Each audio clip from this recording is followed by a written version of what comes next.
আজকে জানিয়ে দিলেন ইলেকশন কমিশন অফ ইন্ডিয়া যে 12টি রাজ্যে এসআইআর হবে কালকে থেকেই।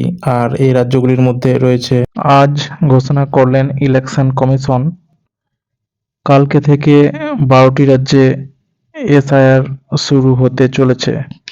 এসআইআর মানে স্পেশাল ইনটেনসিভ রিভিশন।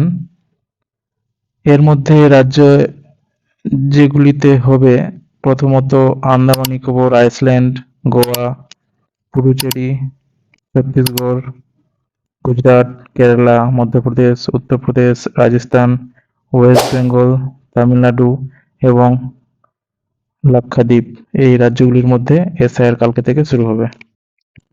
তবে মোস্ট ইন্টারেস্টিং ব্যাপারটা হচ্ছে, এসআইআর কে আদৌ কি মমতা বন্দ্যোপাধ্যায় আটকাতে পারবেন, নাকি ইলেকশন কমিশন আদৌ কি ওয়েস্ট বেঙ্গলে এসআইআর করতে পারবেন? এই সব খবরাখবরের জন্য নজর রাখুন আমাদের এই চ্যানেল। ধন্যবাদ।